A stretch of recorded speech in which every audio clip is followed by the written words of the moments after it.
All right, it's December 2nd, 2022, and we are really delighted to have Pipe-Major Jimmy Banks with us. Jimmy has gained worldwide recognition. He was famous before, but he became very famous for contributing the composition that was played for Queen Elizabeth II's funeral.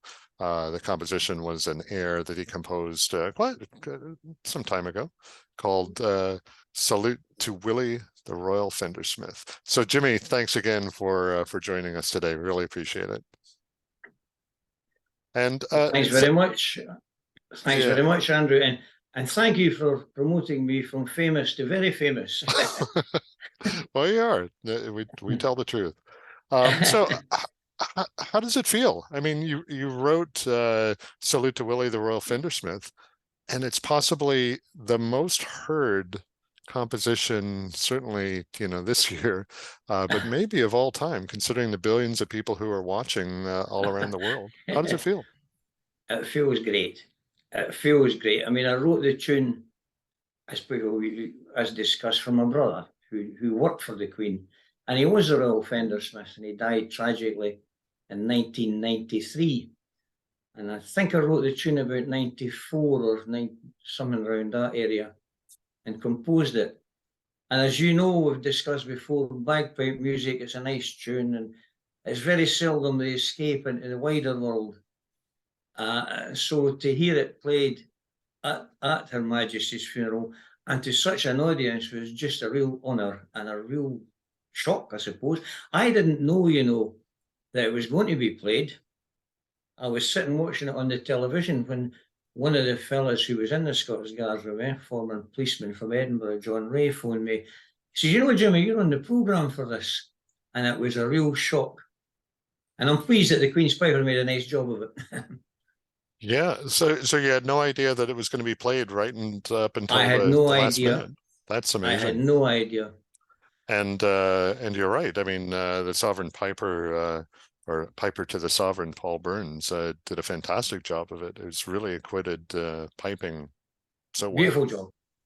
I've had a bit of history. So I spoke to one of the Scottish Division Pipe Majors who played at Balmoral. When the Queen went to Balmoral, she had pipers piping, and she'd asked for the Royal Fendersmith a couple of times, and I believe told the director of piping, Gordon Rowan, who runs the Army, that it was a favourite tune. So I think that's perhaps through my brother, who was one of our favourite people. But really, that's the link to it all. And I mean, it's a pleasure, but it was a real honour. That's all I could say at the end of it, to hear it played, Yeah, and I think you'd mentioned previously that the unfortunate passing of your brother, but he was given quite an honor by the Queen for his own funeral service. Well, she gave us permission to have his funeral service in St George's Chapel, where she was, where her service was, and I have his programme here. I wonder if I could let you see it. Can you see it? Yeah, so clear? That's the program from your brother's funeral. That's the program. And then just today, I managed to get a copy sent to me of the Queen's service. Oh. And it was very nice to let me have one, because obviously my name's on the service, which is an honour in itself. However, what a connection. It was just superb, And Brian McRae, the Queen's Piper, played at the service with my brother. And we had a guard of honour from the Scottish Guards. I'll tell you what, Andrew, you got a better funeral than we'll have. Well, it was quite an event, and like we mentioned, billions they estimate were watching worldwide. So how do you think your brother might have felt to know that if he were to know that the tune that you composed for him was performed for so many people? He would be delighted. He would be delighted. He was quite a character. He was quite famous in the Scottish Guards, and he served for, like me, I served for 23 years. I think he served for 22. He would have been really really delighted with this. He loved the bagpipes, and I competed with the Scottish Guards band. He used to come along. I had the Dan Eyre pipe band. He used to come along to that. So he loved bagpipes, you know. And I think he really would have been. And of course, with his service in the Scottish Guards, he had pipes and Scottish traditions all the time. He would have been really pleased with that.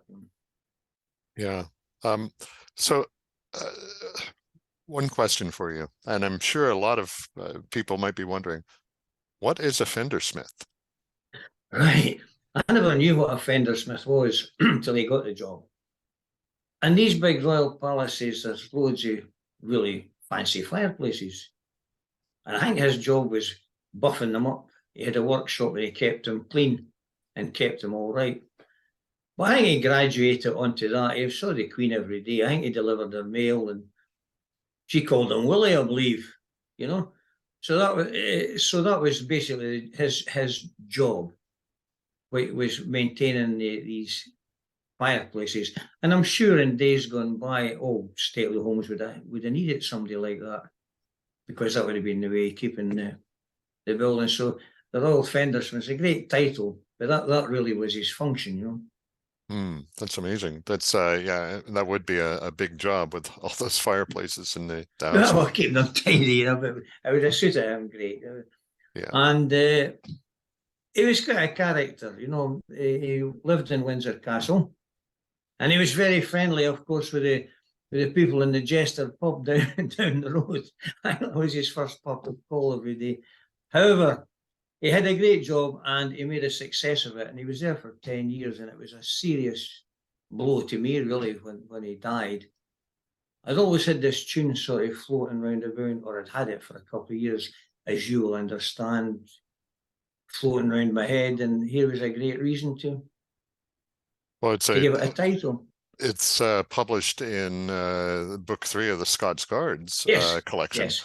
Yes. And it's a simple, beautiful melody that obviously caught the Queen's attention, a non-piper, and that that's probably a hallmark or a statement on the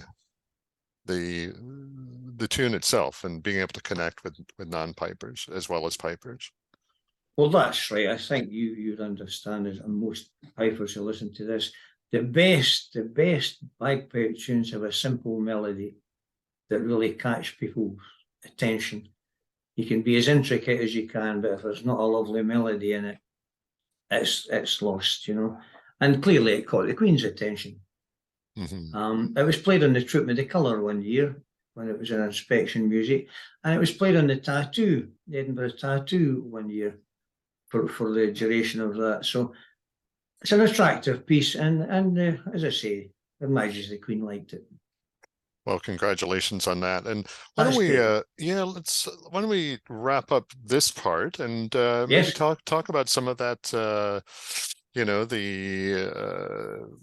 the composition, publishing, things like that, royalties, some of the rights issues that might go into this, and people might be conscious of and might learn a little bit about. So why don't we come back in part 2 and discuss that?